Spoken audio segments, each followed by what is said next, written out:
et bienvenue dans cette nouvelle vidéo de Baguette Entertainment. Alors comme vous pouvez le voir, aujourd'hui on est avec des invités très spéciales. Bienvenue Very French Trip. Merci beaucoup. On va quand même faire une petite présentation pour ceux qui débarquent. Donc Sixtine et Inès, créatrices de la chaîne Very French Trip qui compte plus de 64 000 abonnés.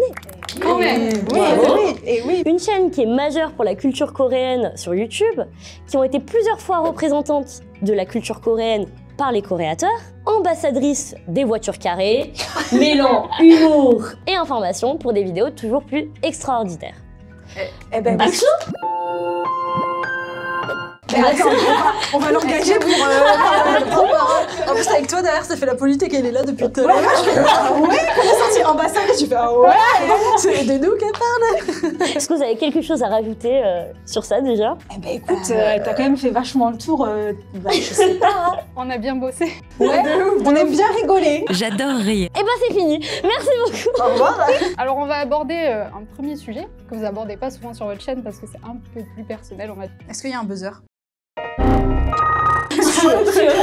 On voulait s'intéresser un petit peu à vos études, le commencement, parce qu'il faut savoir que nous, on a 3 BTS en audiovisuel, et j'ai cru savoir que vous étiez un peu dans le milieu audiovisuel et journalisme, c'est ça? Ouais. Et du coup, ça nous intéresse de voir un petit peu votre parcours. Qu'est-ce qui vous a amené, toutes les deux, à faire ces études? C'était mal parti. Il faut savoir qu'avec Sixtine, on se connaît depuis qu'on est toute petite, depuis qu'on est en 6e. Et c'est vrai depuis qu'on est toute petite, moi j'ai souvenir de Sixtine qui m'a toujours dit « Moi plus tard, je sais pas ce que je veux faire, je veux juste faire un métier artistique. Ah, je ne savais plus. Merci d'être pas moi. C'est moi le cerveau. Moi je sais que tu m'avais dit. Ah ouais, tu vois, je me souviens pas, dis-moi. Tu m'avais dit, moi je veux être pédiatre. Et je t'avais répondu, pourquoi tu t'occupes des pieds? Dans le duo, on va dire, c'est celle qui a toujours été un petit peu la première au courant de ce qu'elle voulait vraiment faire. Moi, jusqu'à ma terminale, je savais pas où je voulais aller. J'apprends des trucs aussi. Moi, je savais que depuis que je suis toute petite, j'ai toujours une caméra et je filme tout avec. Et du coup, j'ai toujours voulu faire quelque chose en rapport avec ça, mais je savais pas trop quoi faire. Et puis, il se trouve que j'ai découvert la Corée, j'ai découvert les dramas et j'étais en mode, je sais ce que je veux faire des séries. Et du coup, je voulais devenir scénariste. Donc très vite, j'ai commencé à tout faire en sorte pour devenir scénariste. Mais j'ai hésité jusqu'au bout avec le journalisme, parce que c'est quelque chose que j'adorais aussi. Et c'est là où toi, en fait, c'est assez tardivement que t'es prêt. Mais moi, c'est quand j'étais en terminale, en fait, j'étais, même toujours maintenant, mais plus au lycée, j'étais passionnée par la musique. Et je me suis dit, j'ai vraiment envie de parler de ces sujets-là. Et je me suis dit, bon, c'est quel métier qui s'en rapproche le plus, à part devenir musicienne, je n'ai aucun talent là-dedans. T'as essayé? Et j'ai essayé, mais je suis trop nulle. Et je me suis dit, pourquoi pas faire un métier comme le journalisme, où je sais que je peux vraiment parler de plein de sujets que j'aime bien. De base, je voulais faire de la radio. Puis je suis rentrée en école pendant 3 ans, j'ai découvert que je détestais la radio et que c'était un média qui était beaucoup trop difficile. Et voilà, et dans mes études, j'ai un peu touché la caméra, tout ça. Et j'ai beaucoup aimé et je suis contente d'avoir fait ces études-là. Du coup, pour Sixtine, c'était relié à la Corée. Ça a amené ça de base. Ouais. Est-ce que pour toi, Inès aussi ou pas? Pas trop. Je dirais peut-être plus le Japon, parce que c'est vrai qu'aussi le côté de... J'aime bien même le Japon et en général aussi la pop culture, c'est aussi le métier que j'ai envie de faire là, que je recherche actuellement. C'est vraiment parler de tous les sujets, des séries, des mangas, des films. Et voilà. Mais faut savoir aussi que Inès, elle est restée un peu en dehors de la Corée, plutôt. Elle était à fond Japon de base, et je l'ai un peu convertie à la Corée, mais elle est restée... moi, je suis totalement rentrée dans le fangirlisme. Mais vraiment, genre, j'étais hard, tu vois. T'inquiète, on connaît, hein. On se connaît, Joël. T'inquiète. Et Inès, elle était plus en mode, genre, pourquoi tu fais ça? Mais vas-y, je te suis, ça me fait rire, quoi. Je l'accompagnais au quartier chinois, je séchais les cours pour qu'elle aille à TU et compagnie, à hésiter entre tous les albums. Moi, je les connais, vas-y, prends-lui, il est joli l'album et tout. Vraiment, juste ça. Je veux rentrer vraiment dans l'aspect plus Hallyu, on va dire. Bon, après, les dramas, j'aime beaucoup aussi, mais même, ça sera toujours beaucoup moins que Sixtine, qui était vraiment fond, quoi. Et du coup, aujourd'hui, quel métier exercez-vous? Alors moi, je suis journaliste freelance, donc je travaille pour un média en particulier. Je leur fais des vidéos, on va dire, qui résument l'actualité tous les jours. Et aussi à côté, je suis créatrice de contenu pour les pages Instagram de quelques chaînes de télé, et voilà. Haltérophile. Très bon métier. Ça se voit. Non, moi c'est assez compliqué parce que en fait dans l'audiovisuel, bon, je vais le savoir, il faut être hyper polyvalent. Ouais. Et du coup, j'ai jamais fait un métier fixe. À chaque fois, on m'embauchait pour un truc et je faisais 35 milliards de trucs à côté en fait. Donc j'ai fait un peu de tout. J'ai travaillé pour des longs métrages, j'ai travaillé pour des émissions, j'ai travaillé pour YouTube avec Greg Guillotin. J'ai travaillé là dernièrement en fait pour une web TV sur laquelle je fais du contenu aussi et je fais de la création de contenu, du montage, du tournage, plein de choses en fait. Donc C'est varié. C'est compliqué de mettre un mot dessus. Ouais. Y a Mais pas du de coup, mots. ça te plaît cet aspect varié justement? Ouais, mais j'avoue que j'aimerais encore plus travailler, mais cette fois-ci sur les émissions télé. C'est ce qui me plaît le plus. J'imagine que tout ce que vous avez appris durant vos études, même dans votre travail, ça vous a aidé dans la chaîne YouTube. Ah oui, ouais, beaucoup. Mais je crois que c'est plus la chaîne YouTube qui nous a aidé que ce qu'on a appris. Ouais, c'est vrai. Parce que tu vois, par exemple, quand on a fini nos études, avec 1 an d'écart. Moi, je venais d'être diplômée en 2019, Sixteen en 2018. Et tu sais, on est directement reparti en Corée. On a voulu faire ce projet de documentaire. Et c'est vrai qu'on s'est rendu compte que nos études nous avaient pas mal aidés pour tout le côté, voilà, l'aspect journalistique et l'aspect aussi tout le côté vidéo. Mais on s'est aussi rendu compte que le côté de la chaîne YouTube nous avait quand même un peu plus... tu vois, aider c'est le terrain. Le terrain, voilà. En fait, dans ce genre de métier, dans nos métiers à nous, c'est le terrain en fait qu'il faut vraiment favoriser. Comme je disais au début, dans l'audiovisuel, il faut être hyper polyvalent. Et le fait, grâce à la chaîne YouTube, où en fait, t'as du matos de merde en soi, et tu te casses la tête pour trouver des solutions, pour faire genre que c'est un truc qui est bien, tu fais 15 milliards de taf, et d'ailleurs, c'est pas assez reconnu, je trouve, honnêtement. On n'en parle jamais. Quand les gens ils te disent, oui, c'est pas un métier, mais t'as envie de dire, imagine, nous, à notre échelle, on a une communauté qui est moyenne, entre guillemets, tu travailles tout le temps, tu vois. Sixteen, elle fait les montages, elle fait les trucs comme ça prend du temps. Et c'est pour ça que quand tu vois des grosses chaînes, surtout à l'époque, maintenant, par exemple, on compare des Squeezie et compagnie, ils ont des monteurs, ils délèguent beaucoup. Mais avant, à l'époque, quand il y avait les montages, tu dors pas en fait, tu fais que ça. Et puis moi, dans mes métiers, du coup, c'est vrai qu'on m'a demandé de faire plein de trucs que je connaissais via YouTube en fait, et que ça m'a aidé en fait grâce à ça. Et du coup, par rapport à votre chaîne YouTube, sans nous dévoiler, parce que je sais qu'on n'aime pas trop tout dévoiler, mais est-ce que vous avez des projets futurs, par exemple des nouveaux formats, des interviews, alors là, des petites idées Ah ouais, bah imaginez en fait, ça fait depuis 2 ans qu'on est bloqué à cause du Covid, tout ça, et que on a été vraiment beaucoup frustrés parce qu'on se disait on a plein de formats qu'on veut faire, beaucoup qu'on veut aussi faire en Corée, donc on se dit bon, pour l'instant on va faire tous les formats qu'on peut faire en France, on les fait, ce qu'on a fait, mais en Corée on a imaginé plein de nouvelles choses, et là on est aussi en train de travailler sur un gros projet. On va essayer de vendre un projet à l'ambassade. Voilà. C'est pas sûr du tout. Voilà. On est en train de l'écrire, de faire tout le côté business plan, genre de choses qu'on n'avait jamais fait de notre vie. Et voilà, on va essayer. Et si c'est validé par l'ambassade, ça va être très très cool. Ouais, parce qu'on veut vraiment aller sur le terrain et faire des trucs trop cool. Voilà. Allez voir les litchi. validé par l'ambassade. Vous rigoler, On va rester au montage. Mais et c'est vrai en plus, c'est pas pour l'ambassade, pour notre chaîne là, parce que ça va pas être validé par l'ambassade. Alors on a fait notre petite recherche, mais on n'a pas trouvé de réponse sur ça. On a vu que vous étiez en train d'écrire un documentaire sur la société coréenne face au K-drama, mais vous avez été ralenti par le Covid. Est-ce que c'est toujours d'actualité ou pas? Alors c'est compliqué parce qu'en fait on l'a tourné en 2019 et toutes nos recherches étaient basées sur 2019 et sur mon mémoire de fin d'année en fait d'audiovisuel. Et en fait le souci c'est que on s'est rendu compte que en l'espace de 2 ans, avec Squid Game, avec tous les dramas qui sont sortis, Nevertheless, etc. Tout ce qu'on disait avant a totalement changé. Donc c'est-à-dire que les personnes qu'on a interviewées étaient en mode, genre même les scénaristes de Netflix, etc., qui étaient en mode genre oui, alors ça va commencer à changer, etc. machin. Et nous on était en mode mais oui, ça va changer, t'inquiète, on aura le temps. Dans 6 mois c'est sorti. Parce qu'en fait on n'a pas eu le temps de le sortir à temps parce que quand on est revenu en France, on a travaillé.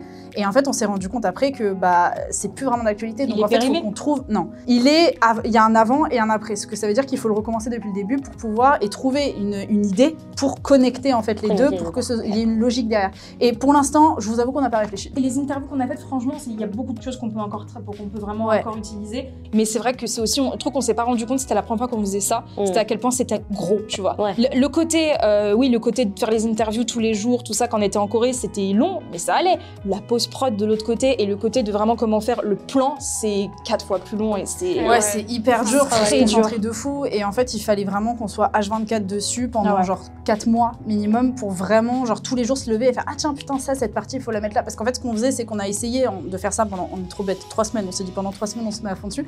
On a avancé, mais juste à faire un début de squelette. Et une fois qu'on l'a bien en tête, parce que les interviews, on avait des pages entières, on a une 30aine de pages de retranscription. Et en fait, on se dit, mais putain, il faut tout relire à chaque fois et ça prend vachement de temps. Mais moi, j'aimerais vraiment de plus en plus, au moins le finir parce que je pense que plus on attend, plus ça périme. Ah ouais, là, on a quand même beaucoup attendu. Du coup, la conférence que vous faites là aujourd'hui, par exemple, c'est en lien aussi avec un peu le tout. documentaire En fait, que vous avez fait. il y a ça, et puis il y a aussi toutes les enquêtes qu'on fait sur notre chaîne qui sont un peu chocs. Donc là, on va faire une conférence tout à l'heure sur la face cachée de la K-pop, par exemple, pour alerter aussi, et puis relier ça aussi à la société coréenne avec le délire, la pression du poids et ce genre de choses. C'est des choses qui sont dans la K-pop, mais qui sont dans la société coréenne, fondamentalement différentes de nous. Et il y a ça. Ensuite, on va faire les clichés dans les dramas. Et ça, c'est vrai qu'il y a là où plus ça se rejoint. le côté documentaire qui nous a fait beaucoup rire, parce que nous, il faut savoir que quand on avait commencé ce documentaire, on était persuadés. Donc nous, c'était vraiment prendre le côté les dramas, c'est complètement faux, tu vois, comparé à la vie coréenne. On arrive, on pose des questions à toutes les personnes qu'on interviewe et qui nous disent « Oh non, il y a des choses qui sont quand même vraies. Hein. » Et nous, on était en mode tout ton plan tombe à l'eau. Tu te dis, et nous, on était là et on faisait... Mais c'est quand même un peu... Non. Non. Mais ce n'était pas prévu. Voilà, tu vois. Donc c'était horrible. Et puis on se regardait, on avait la goutte là comme ça, en mode ouais. putain, tout notre plan, il est foutu. Et tu dis toutes les questions que t'as écrites avant, tu dis il va falloir improviser. Allez, c'est parti. Genre, En anglais en plus, parce que tout on les faisait en anglais. Catastrophe. C'était la galère. Mais voilà, mais après peut-être un jour, ouais, comme dit Sixtine, on va tout faire. Du coup, on a vu que vous repartez bientôt en Corée du Sud, après 2 ans de restrictions. Corona, fuck you. Qu'est-ce que c'est votre état d'esprit là, avant de partir? Bah, je t'avoue qu'on s'en rend pas compte du tout. C'est que, je pense, comme on en parle très souvent avec Sixtine, c'est qu'on se dit, pendant 2 ans, on a tellement été frustrés, on a tellement eu de faux espoirs, parce qu'il y a eu plein de fois où on s'est dit, bah oui, ils vont réouvrir ce genre de choses, et voilà, où tu te prends une claque comme, non, ça va encore être fermé pendant 8 mois, tu vois. Donc, je pense que nos cerveaux se sont un petit peu mis des barrières pour pas qu'on soit déçus, en fait. Donc là, je pense que jusqu'au bout, moi, personnellement, jusqu'à que je sois dans l'avion, je serai pas tranquille, quoi. Ouais. Et même là, il y a cette possibilité de mourir dans l'avion. Donc, c'est pas arrivé en Corée du Sud. À cause de la guerre, on a 1h30 de plus de vol. Voilà, Comme ça. Oh là là. Ça va faire mal. J'ai réfléchi l'autre fois à regarder un reportage de crash dans un avion. Oui. Non, mais je me suis dit, il faut que je surpasse ma peur. Oui. C'est comme lire Doctissimo avant une opération. De ouf. Oh putain, ouais. Bah, on passe directement au jeu. Hein. Bon, vous connaissez Brut? Oui. Ou Combini? Ou Combini? Je sais plus. C'est combiné ou faut choisir. Voilà. Oh, putain, c'est mon rêve de faire ça. C'était mon rêve, d'accord. Vous avez pas mis Park Seo-joon Siwon quand même. Première question, Park Seo-joon, Siwon. C'est la première. Hein. Excusez-moi pour le sang. Selon les sondages, les abonnés sont d'accord avec moi. Je m'en fiche. Tteokbokki ou Gimpa? Tteokbokki. Tteokbokki. Ah, j'aime pas ça, donc on va voir. Hein. Hongdae ou Itaewon? Oh putain. Oh, Hongdae, hein, parce que Hongdae. Itaewon, enfin, les deux on n'aime pas. Les deux, mais, donc Hongdae. mais Ouais. Hongdae. Corée du Sud ou France? Ah, France. C'est bien, c'est bien. C'est le pays, attends. K-pop ou K-drama? K-drama. Désolée, la K-pop, K-drama. Du coup, K-drama, Boy Over Flower ou Personal Taste? Personal taste. Boys Over Flower pour la C'est une symbolique. blague. Non, parce qu'il y a Nairi Daingo derrière, c'est tout, je te jure. Ah, il est tellement nul. Mais j'ai adoré Personal Taste, mais il y a Limino, meuf. Il est horrible. Mais bien sûr, aussi, il est C'est vrai. En plus, il a une permanente chelou. Ah non. Voilà. Drama romance ou drama policier? Romance, j'ai jamais regardé Policier. J'ai regardé une fois Policier, j'étais en mode c'est quand la romance? J'avais pas vu, j'en avais pas. Vlog ou documentaire? Attends, Documentaire, enquête, documentaire. Vlog. 16. Attends là. Documentaire. Non mais voilà.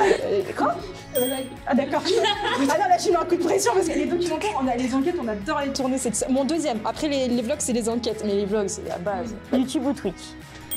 YouTube. Japan Expo ou Mangazur? Mangazur, Japan Expo, on n'a jamais été invité. là il y a des bulles. French Reaper ou French Reaper? French Reaper. Ça dépend. Je dis là. Je dis le premier. Bah, moi le mardi je préfère French Reaper, mais le mercredi French Reaper. Moi aussi, je suis d'accord.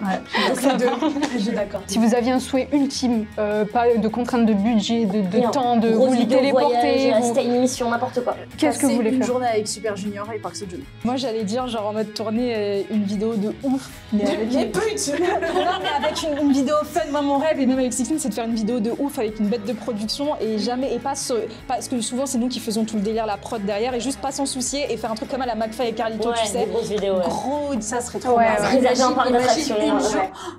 Une journée avec Super Junior. Avec Ouais. Super Junior. Ouais, grave de ouf. Avec Siwon et... Oh putain, grave de ouf. Putain, les bonnes, qu'est-ce que je fais ici? On est d'accord. Merci d'avoir répondu à nos questions. Eh ben, Merci pas de à vous. soucis, merci à vous. Et On espère que ça vous aura plu. oui, hein. Mettez un j'aime. J'allais faire ça en plus. Merci d'avoir regardé cette vidéo, on espère que ça vous aura plu et on se retrouve à la semaine prochaine pour de nouvelles vidéos. C'était Baguette Entertainment. Salut. Ça me rassure que ce soit toi qui fasse l'interview, parce que j'avoue, on savait pas qui c'était. On était en mode, en fait, je sais pourquoi et tout. Genre. Attends, je me souviens plus de ma phrase. Vas-y, l'angoisse. Ma phrase c'est 1, 2, 3, 4. C'est où? On arrive. Oui, Oui, ça y est, on a fini. Ouais, on a conclut, fait on l'install. On fait la conclusion, on arrive. Ça va, merci. Merci. Vous avez Alors. des questions, vous avez on a tout un peu de trucs, mais c'est pas grave. Je vais parler tranquillement. En fait, merde, je suis repérée, je crois. T'es pas contente.